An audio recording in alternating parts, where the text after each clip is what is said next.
Maëlys Bernot s'était réfugiée dans les toilettes d'un hôtel de luxe, le cœur lourd et les larmes aux yeux.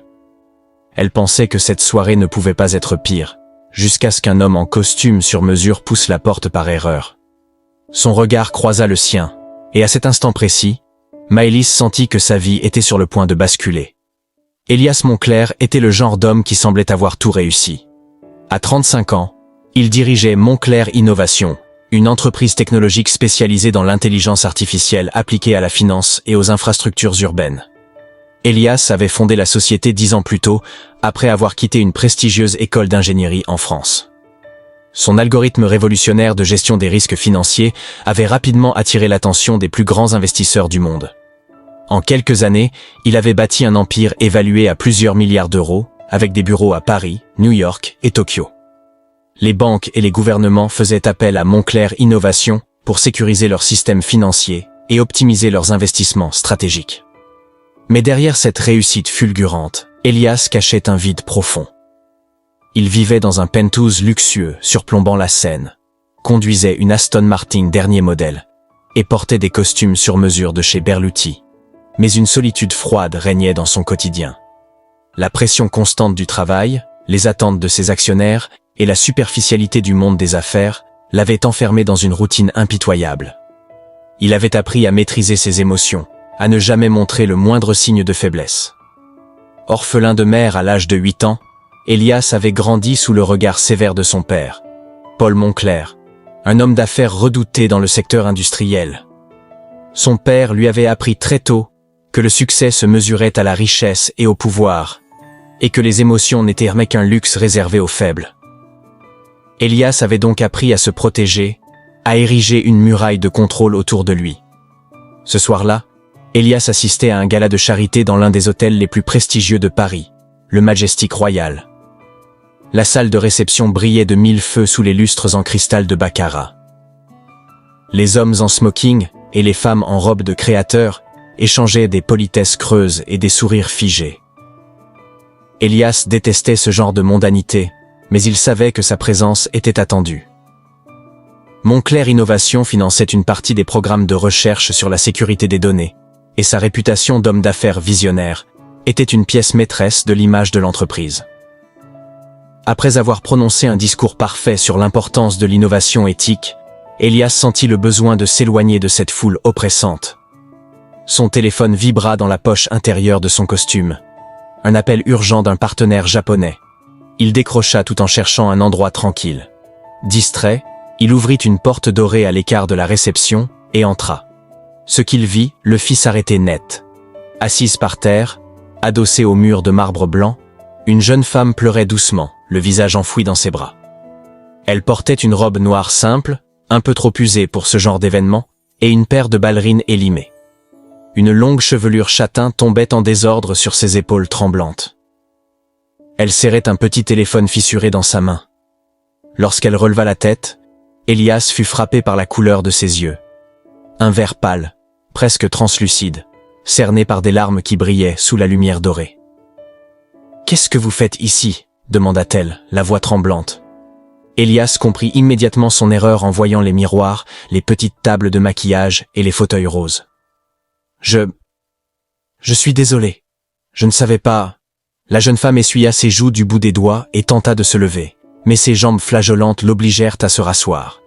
Elias fit un pas en avant, tendant instinctivement la main. « Vous allez bien ?» Elle hocha la tête, mais sa lèvre inférieure tremblait encore. « Non » murmura-t-elle finalement. « Pas vraiment. » Elias s'accroupit à sa hauteur, oubliant totalement la gêne de la situation.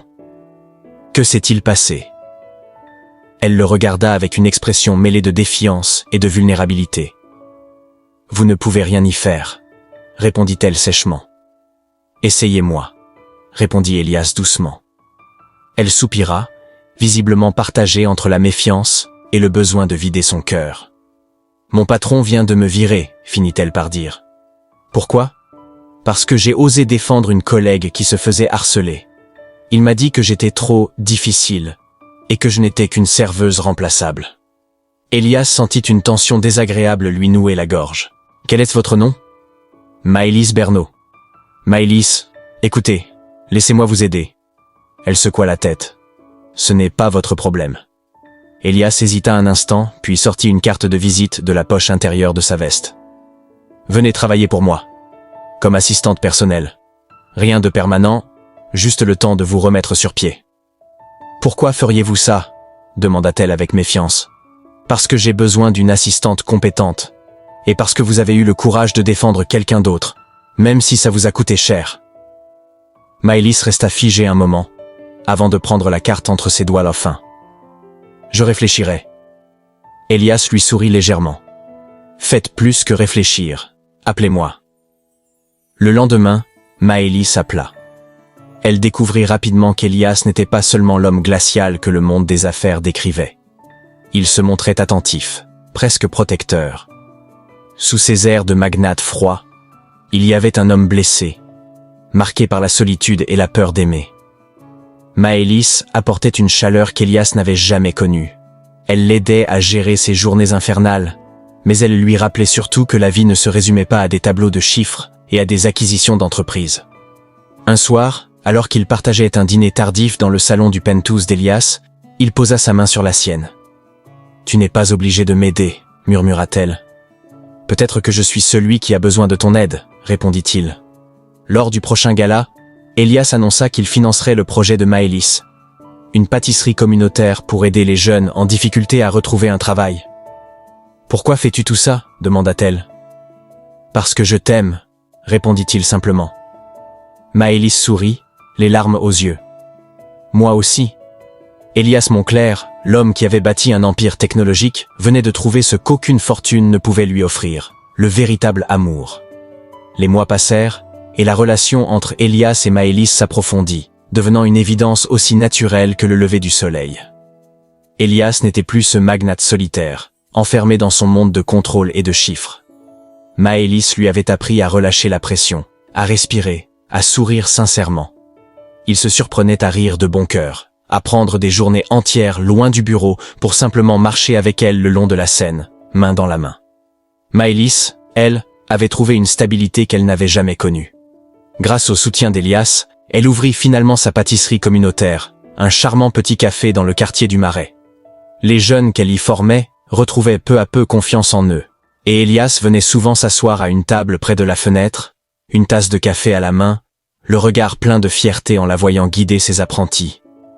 Un soir d'hiver, alors qu'ils rentraient chez eux après une longue journée, Elias s'arrêta sur le pont des Arts. Le froid mordait l'air, et Paris brillait sous un manteau de lumière dorée. Il prit doucement la main de Maëlys, glissant un petit écrin de velours dans sa paume. « Maëlys, » murmura-t-il, « tu as transformé ma vie d'une manière que je n'aurais jamais cru possible. Tu m'as appris à aimer, à me faire confiance, à être enfin moi-même. Alors, veux-tu m'épouser ?» Les larmes montèrent aux yeux de Maëlys. Elle ouvrit l'écrin, découvrant une bague délicate en or blanc sertie d'un petit saphir, simple mais élégante, à son image. « Oui, » souffla-t-elle, les larmes dévalant ses joues. « Oui, 1000 fois oui. » Elias la prit dans ses bras et l'embrassa sous le ciel étoilé de Paris, le murmure de la Seine en fond sonore.